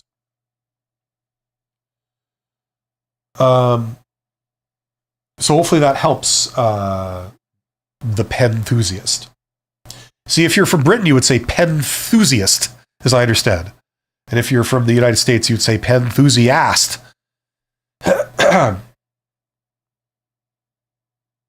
don't know what you would say if you're from New Zealand, but I'm sure it would be borderline incomprehensible. Or Scotland. If you're from Glasgow, I'd be interested to hear you pronounce that. Or Wales, but we're not going to go there. Azam says, sorry, my English is not that good. Yes, I did plan to return to the company, but I didn't live for the increase. I want a better environment and a place I can grow. Okay, number one thing to help you, Azam, is break your thoughts into sentences. The longer your sentences are, the harder it is to understand. So one thought per sentence, break it up into little pieces, and then people will understand you a lot better just by doing that one simple thing. Okay, but don't worry about it. I mean, I'm bilingual. I speak French, but English is my first language. Years go by without me speaking French, and I find to my horror that I speak it less well every time. So I sympathize a little bit. I know how hard it is to operate in not your native language. Great, pen enthusiast. That's great. How do you say this? Mamain? I'm sure that's not it, but I'll just move on. I'm doing a pre-hiring internship since March in an IT company with 2 other interns, but they don't ask us any work. Okay, do they really want to hire? What are your thoughts? I'm doing a pre-hiring internship, but they don't ask us for it. So, okay, a good thing about internships is that sometimes they can lead to employment. Oh, you'll have to forgive me. My nose is completely blocked, so my voice might be sounding a bit different. But these were not good pills I took. Like I took flu relief pills. Usually they work really well. These ones are not doing anything. Maybe they're old or something. I don't know. They're a bad batch. If I start seeing colors, then, we can worry about that later. Yeah, so internships, one of the great things about it is that sometimes they lead to employment, right? And the principle on which that works is similar to what we were just talking about networking, right? And before that, the concept of them seeing your value, right? You take in interns, right? It's a great deal for the company. They do work for you for cheap, right? That's why companies want to do this. But then you have to make a decision. You only have them for 3 months or whatever it is, a short amount of time. So, you do need permanent employees, right? So what would you do if you were a company? Would you go out and put up job postings and interview complete strangers? Or would you look at the people that have already been working for you in the role that, you would want to hire for? You've seen them every day. You've got a feel for what they're like as a person, what they're like as an employee, how professional they are, what their work ethic is, what their knowledge is. You already know that stuff, and you already know that they're not, crazy. They're not a psychopath. They're not a criminal.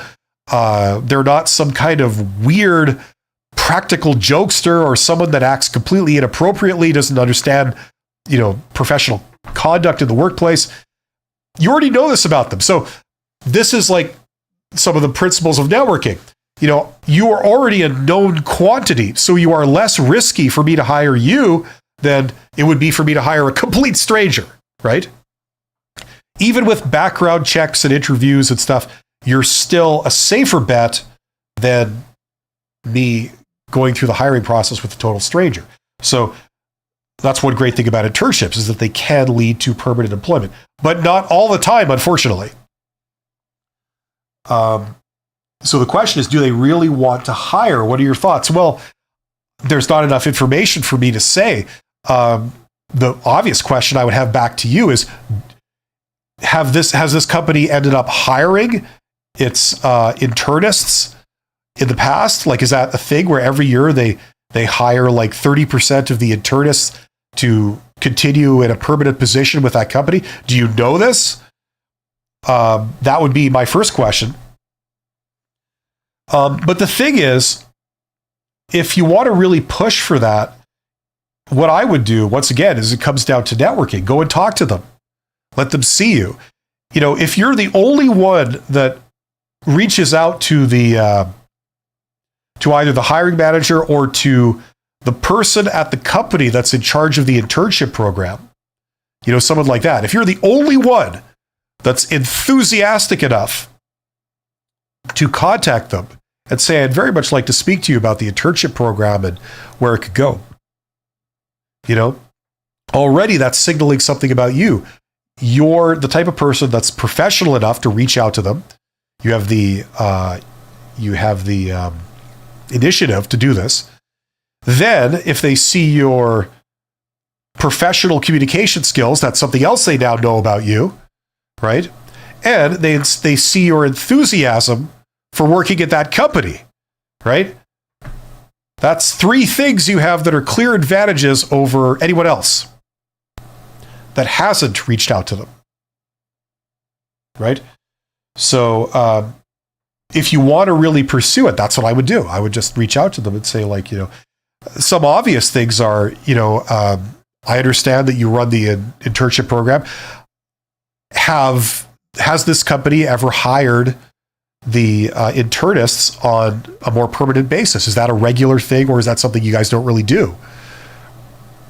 That'd be the first thing. And if they say no, you say, well, do you have any plans to? Right?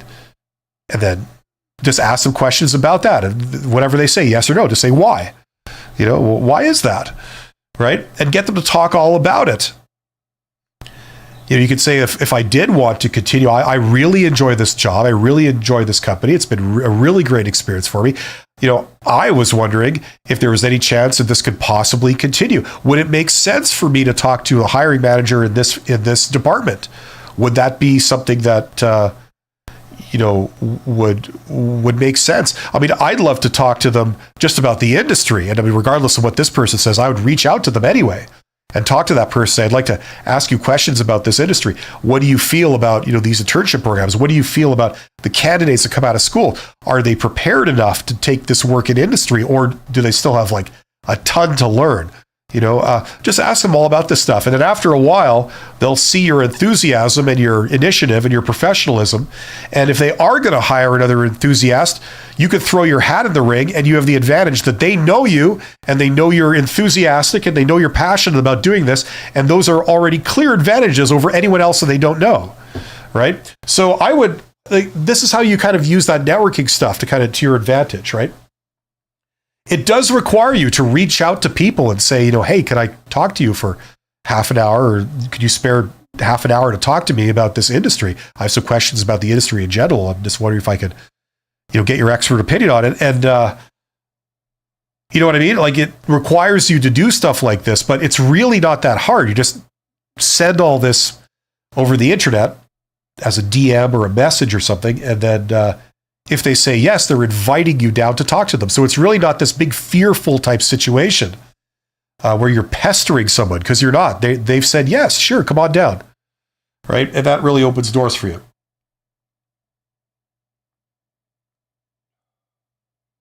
You're welcome, Panthusiast. Pronunciation is perfect. Thank you. Because I usually bastardize everybody's name. It's unintentional. That's just how it goes. They usually hire. Okay, so they usually hire. Okay, well, if they usually hire, then by doing stuff like this, that can push you over the edge, in that they might hire you, right? Now, look, the only thing you stand is to gain by doing this. Okay. Even if the answer is no, you learn a little bit about this process, okay?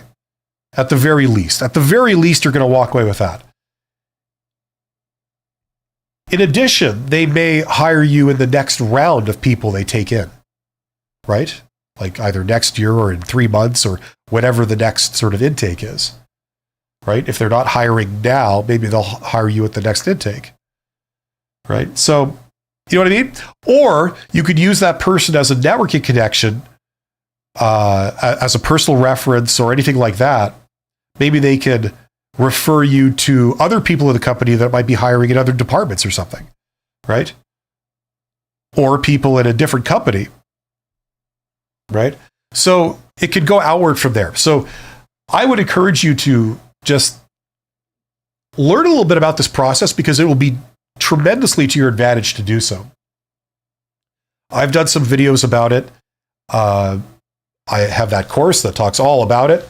That one that helps you with language and communicating how to request things professionally, things like that. So check those out if that's any use. And to get you started, if you are interested in this, as I said, there's a link in the video description box to one of my videos called How Successful People Get Jobs. That is kind of something that could show you what this might look like. Right. Let's see here. Okay, I'm going to cover a couple of quick things with negotiation that I wanted to do before I sign off. We started talking about appropriate salary. I never really got very far into that. But like this whole question of salary negotiation, which is after all what we were originally talking about, what's an appropriate salary to ask for? That's the big question, knowing your worth. I got as far as saying that market price is not necessarily your worth. Okay, market price is not your value. Any more than the amount of money that you were paid at your last job is necessarily your value, right? We talked about how market price is not necessarily possible to find for all jobs. In fact, a lot of jobs, you can't find the market price. And even if you could find the market price, the second principle here is that a lot of companies don't care about market price. Either they intentionally pay below market price, or they intentionally pay above market price, right? So if you pay above market price, there's a couple of things that could be happening there. Number one, they're wanting the best employees in theory, right? They're prepared to have more labor cost, but they feel that that's offset by the fact that you're getting more effective and more efficient people. It could also signify something more sinister. Maybe the company is toxic. There's something wrong with it. People go there, they don't stay. They leave very shortly thereafter because it's hell to work there. So the company feels that the only way to get people to stay is to pay them a premium above market price. So if you could tolerate us, we'll give you an extra 20% over what most other companies would pay, right? So that's also a thing. I've worked for a company like that. I won't say which company it was, but that was definitely a thing. They paid very well, and it was because, it was a terrible place to work. Lots of really nasty people. And the first red flag for that, for me, incidentally, was when you go there, you find out that all their employees, of which they have thousands, they've either been there 10 years or longer, or they've been there 6 months or less. Nobody in between. That's kind of the first red flag, right? Oh, and they won an award for being one of the best managed companies in the country. That's a red flag. They seem to give those out to like the worst managed companies around, where everybody hates their job, and the turnover, the employee turnover is huge, right? I've noticed that. I think it's kind of a good thing if your company has never won those awards. All the best companies have never won those awards, but those are the companies that are very profitable and all the employees love working there. At least in my experience. I'm sure everybody's experience may differ, but that's been my experience. Okay, so market price is not all it's cracked up to be. So a lot of recruiters like to base everything on market price. That doesn't matter, In the same way that they always talk about the labor market. Oh, the market's up, the market's down. It's like, it doesn't matter. The market could be down. They will still hire you if they need you. You know what I mean? They'll still pay you if you deliver that value. You know what I mean? Anyway, this is a tough sell. A lot of people, especially young people, they don't believe me when I say this stuff. They think, surely that can't be true.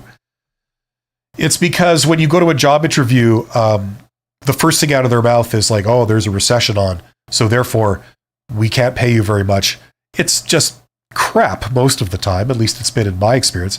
I remember 2008, they were saying that. Oh, there is a recession on. And it's just a tactic to underpay and make an employee accept a lower compensation. The company's prepared to pay for the employee. They've already decided that. It's just yet another tactic to lowball the employee. Okay, a couple of things. A couple of fallacies here everybody should be aware of. In a job interview, when they ask you, what are your salary expectations?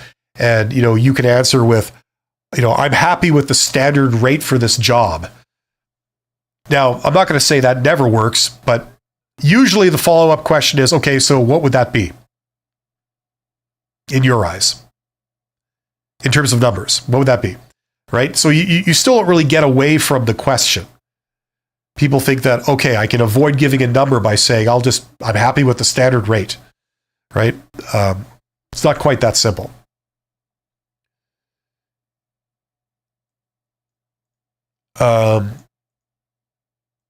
Yeah, I could go on. I could go on for hours about this, but I think I've covered it. If you guys have any questions, I see there's 29 of you here. That's awesome. I can't believe you're here listening to me ramble. I'm going to turn up the brightness of my camera here because it seems to have gotten darker outside or something. I don't know. There we go. Just a little bit more cheery. Let me know in the chat. That's what I'm here for, is to answer questions. Especially questions that I don't normally cover. Something a little non-standard. So if there's anything you're struggling with, anything you're wondering about, get in the chat, ask me some questions. I'm going to sign off soon if I don't get any questions, because I think I've talked enough about the salary thing, unless I get specific questions about it. I've just sort of rambled enough about that. It's a big topic. And was it last week or 2 weeks ago? I did something on executive compensation, which is even more complicated. There's a lot more components to it. You know, this is the thing. Like compensation it's a package, right? You get benefits, you get all kinds of things in there, or you can, depending on what industry you're in and what level you're at, and all this kind of thing. They give you different performance pay. Sometimes if the company does well, they give everyone like a year-end bonus kind of thing. If you're a manager and you do well personally, you accomplish goals that your boss had set for you, goals that involve numbers, they give you extra money based on that. There are signing bonuses. Maybe people can't pay you like a salary, like they can't bump up your regular pay, but they're open to giving you a signing bonus. That's sometimes a possibility. And then there's various types of equity and all this stuff with shares and things. I mean, we went into all that a couple of weeks ago. So if it's at the management level and up, then we talk about all those things. But even just like talking about benefits, I mean, that's a huge, huge topic. And what people don't really realize is that, the things that they give you benefits, the whole purpose of why companies did that is because it costs them a lot less to buy that benefit for you than it would if you went out and bought it yourself. Right? That's the idea.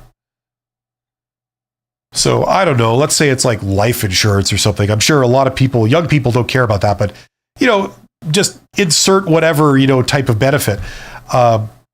Life insurance. Let's say it would cost you $1,000 a month or something if you went out and bought that for yourself. But the company could get it for $100 a month. So what they do is they turn around and they give it to you for $150. They take $150 out of your pay essentially and give you life insurance. So if life insurance was something that you wanted, if it was, it makes much more sense to get it through your company than it does for you to just take the cash from your company and go out and buy yourself, because you'd be paying $1,000 a month for it. Okay, question. The pen enthusiast. My close personal buddy there, the pen enthusiast, says, 2 questions. Number 1, how do I negotiate for additional benefits? Okay, bonuses, IRA, and such, without asking too directly. I tend to be very direct in interviews. And how do you ask the interview how many more interviews there will be for a position? I had one job give me 4 interviews with multiple people only to reject me a full month later. Yeah. Okay, so number 1, how do you negotiate for benefits without asking too directly? Well, first off, hopefully everybody knows you can't negotiate in the hiring process until you get a job offer. You do realize that, right? So before they've given you a job offer, at the end, if you get that far, don't try to negotiate. You will fail. You will lose because they haven't decided that they're picking you yet. And if they're talking to 8 candidates and you're the only one that says, well, I'm going to need this and this and this. Oh, and let's see, I'm going to need this too and this too and this. And none of the other candidates have made any of those demands. They'll say, okay, well, we'll just go with someone else, right? They're not asking for all that stuff. So sorry. So you lose, right? The only time you can negotiate is when they've actually given you a written offer and they've said, here's what we're proposing. Here's what, employment with us would look like. You come to work these hours, you do this job, and this is what we give you, right? Now, just so you know, what's happening on the back end is that at that point, if there's a recruiter involved, if there's a hiring manager involved, if there's anyone else involved, they've all gotten together and they've discussed all the candidates and they've come to the conclusion that you're the best one. They want you, right? They've seen your value. And that has to happen first, okay? So then it's just a matter of sort of back and forth with them. And the way it usually works is, humans are weird.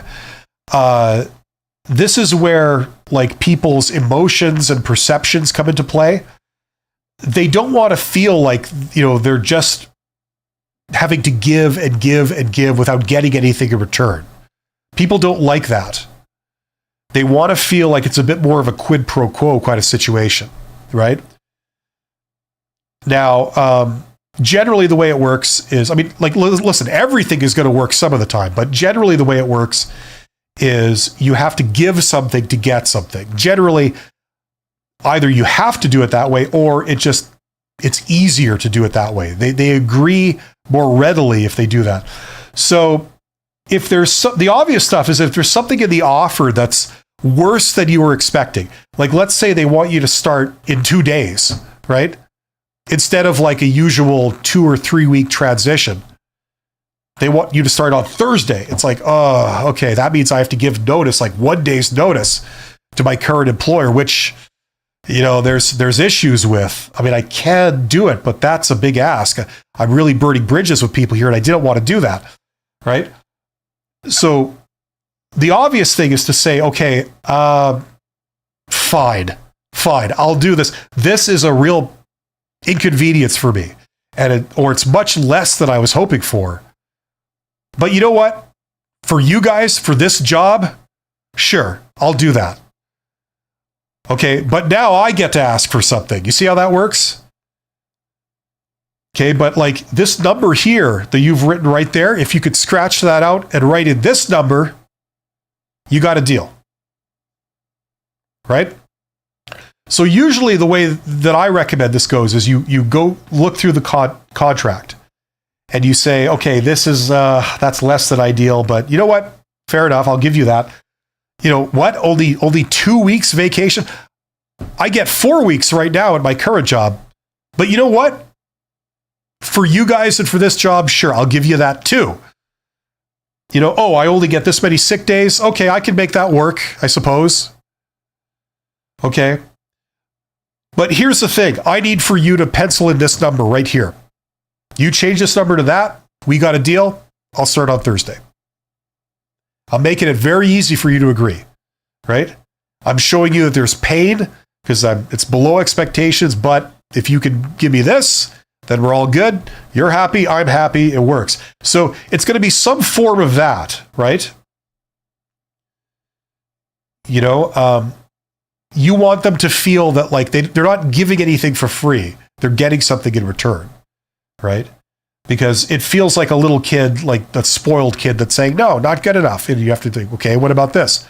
No, not good enough. Okay, what about this?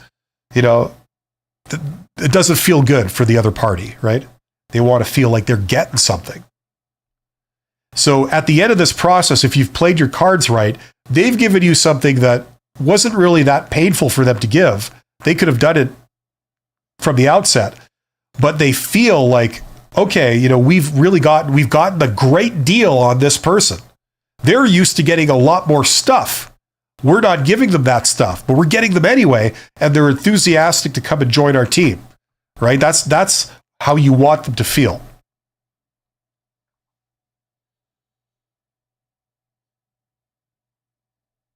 That was the first question. What was the second question? Okay, how do you ask an interview? How many more interviews? I wouldn't ask that because that signals that you're getting annoyed or it's a problem or it's a concern of some kind. I wouldn't ask them. If there's 4 interviews, there's 4 interviews. If there's 8 interviews, there's 8 interviews. If there's 1 interview, there's 1 interview. You only go down the process as long as it makes sense for you, right? So if they've told you they're not paying anything near what you need and there's 18 more interviews, it's like, you know what? I'm out, right? Thank you for your time. Maybe we'll pursue this in the future, but, I won't be going any further with this. So I wouldn't ask that. It's not necessary. If it's not worth your time to interview, then you got to consider what you're doing. Juliet says, what is the best response to why do you want to leave your current employer or why do you want to join our company? I think I just did a video on that like a couple of weeks ago. It's a big video on my channel. But the short answer is, I'm ready to do more. And then the less you say beyond that, the better. Because it's another one of these trick questions. They're wanting you to express some kind of dissatisfaction with your previous or current position, right? Presumably, there's some kind of dissatisfaction. It's not ideal. If it was ideal, you wouldn't be looking to leave, right? So they're wanting to get the dirt on you and indirectly on your current or previous employer, right? They don't care about your previous employer. It's not them that are having an interaction with them. It's you. They want to see if you're going to badmouth these people. Now, if you say, oh, well, they pay really well, but my God, it's a toxic place. This person sucks and this person sucks. And would you believe what they wanted me to do? Once you do that, you're putting the noose around your neck, right? Because you're signaling to them that you're the type of person that's, you got problems with people. You're a problem employee. And if you got a problem with your previous boss, you're likely to have a problem with your boss in this job if they were to hire you. You're a demanding employee. You've got all these wants, wills, and needs, and you don't like this, and you don't do that, and you got a problem with this. That's not what you want to convey to them. So you want to shut down this question as politely and as professionally as you can and not badmouth anybody, okay? So the reason why you would say stuff like that is, I'm just ready to do more. And then you talk about this job. Like, in this job, you guys are doing this. I feel I have skills in that area. I can bring them to this. That's what's exciting to me. When I saw this job, I thought like, wow, that's really interesting. That speaks a lot more to my strengths. So, that's why I'm excited to come here. I'm ready to do more.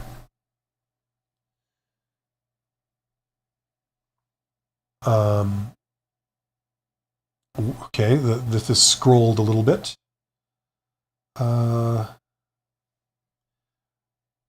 Marriott says, can I negotiate for a salary higher than the range given? You can try, yeah. I mean, the range given is what they choose to say. It could be an outright lie, but usually it is. Right? I mean, it depends. If it's a government thing, they'll usually just be upfront about all that stuff, and it's not a lie. But if you're in the private sector, it's usually a lie. It's usually an obfuscation. They're not going to, like I said at the very beginning of this live stream, they're not going to disclose their reservation price. Their reservation price is how high they're prepared to go, right? You don't want to disclose that because the obvious thing is that the person you're negotiating with, your adversary, will turn around and say, okay, well, I demand that much, right? I know you could pay it, but I'm getting as much out of you as I can, right? In the same way that you don't want to disclose what's the minimum you would ever take the job for, right? Because as soon as you tell them that, they turn around and say, well, this job pays that much. Here's your offer for that much, right? It's the minimum that you'd ever take it for, right? So, so usually when they give you a range, unless it's like something really legitimate, like a government job where it's scrutinized by the government, that's a lie. Just ignore that. Well, maybe don't ignore it, but you know what I mean? It's not written in stone. Okay? To get the answer to that, you have to go back to the beginning of this live stream where I talked about how negotiation only works based on you having alternatives, right? It's not about persuading somebody. It's about you understanding what's worth it for you to do and when it's no longer worth it for you to do. And in which case, you wouldn't take this option, you would take your alternative, which is maybe a competing offer. Or you've got 3 job interviews lined up for next week. So chances are something may come out of that, right? So I'm prepared to walk away from this offer if it looks really bad because I have other things lined up, right? You have to have those in the bag for you to have any power to negotiate. And yes, you can negotiate for anything you want. But as I also said somewhere in the middle of this live stream, not every job, there isn't always leeway to negotiate. Sometimes there's absolutely none, right? So that could be a possibility too. It depends on the situation. And in order to know what to do, it helps if you know what situation you're walking into. And I can't answer that because I'm only going on your one sentence that you've given me. But these are all things to be aware of.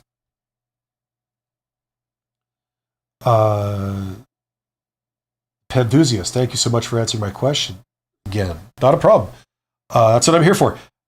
M. Marriott, what can I expect to hear from you if you're interested in me as a candidate? What can I expect to hear? Well, presumably you could hear that they would say, I'm interested in you as a candidate. If you mean when, it doesn't matter. Like, if they're interested, they will call you back pretty quickly within a couple of days of your interview. That's usually how this stuff goes. If you haven't heard anything for 3 weeks, usually that means it's a no. Not necessarily, but in most cases, they get back to you sooner than that. A lot sooner. A couple of days. Pearl. Hey, I remember Pearl. Pearl's been here before. Hello, Bill. I received an offer for a job. However, I can only accept or decline the offer and stating the reason for rejecting the offer in the feedback form. I intend to negotiate, but I can't do that without declining it first. What is the best way to go about this without losing the job, especially if I don't know if they have a runner-up? Excellent question, Pearl. Okay, so here we have a prime example. You know how negotiation is based on alternatives? Well, the obvious question I'd have to you, Pearl, is what's your alternative? Because any attempt to negotiate involves risk. It involves risks of them saying, nope, absolutely not. And then they rescind the offer, right? So that is a risk you run with any attempt to negotiate. Okay? They can say, no, this deal is non-negotiable. You can still take it, or you could obviously decline, right? That's usually what happens. Or they could say, absolutely not, this deal is non-negotiable, and now we have rescinded the offer. So you can't even go back and accept the original offer that they presented to you, right? That's a sign of usually a malevolent bunch of people on the other end. They've said, oh, you actually want to negotiate? Well, you've just signaled that you're no longer a team player and you're only out for yourself, and we don't like people like that, so no, we withdraw our offer from you. That's a real red flag. If they were to do that, that's kind of a red flag, at least in my book. Okay, they want to play those games. It's reasonable for them to say, no, we won't negotiate, and then you turn around and say, okay, fair enough. Upon further reflection, I will accept your offer, your original offer. They say, okay, great. And then you proceed, right? Now, if you do want to negotiate, if you decided that, you do want to attempt to negotiate, it does involve risk. That's why you have to have alternatives. So if you have other job interviews lined up, great. If you have even better, an offer or two offers from other sources, great. You've got alternatives. You don't have to take this. So if they don't want to work with you and they play hardball, you can just walk away and you've got something else lined up. That's what gives you power. Right? If you don't have any alternatives, or your only alternative is unemployment, and that's really bad for you right now, then you don't really have a lot of power to negotiate. So if that's the situation you're in, I would actually recommend that you don't negotiate, you take this. Now, listen, if this job is really less than what you were hoping for, you could continue your job search while you're employed. Okay? Let's be honest about this. You could continue to look for something better while you're making money somewhere, right? It's a little bit better situation for a lot of people. Yeah, it's a little bit harder to do a job search, but you're making money, right? So if that is preferable for you, it's a lower risk solution, and I would recommend that. If you don't have any alternatives, that's the direction I'd recommend you go.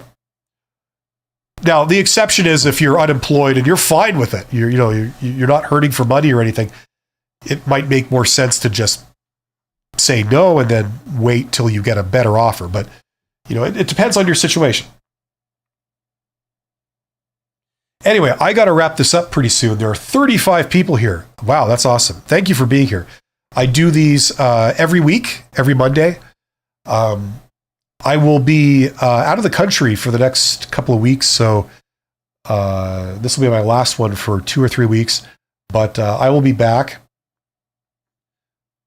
And I used to do a live stream called Side Hustle Ideas. I love that stuff. I love talking about it. Let me know if you would rather have me talk about that stuff, like being an entrepreneur, doing side hustles, starting your own business, making money yourself, being your own boss. That's something I believe in and have done my whole life. I think that's the way to go. I'd recommend people breaking away from the corporate slavery if that's something you're into. It's not necessarily for everyone. There's nothing wrong with having a traditional career and working for big companies and things. That's totally fine. But there are alternatives to being an employee. You can make money different ways. So if you would like to see me bring that live stream back, let me know.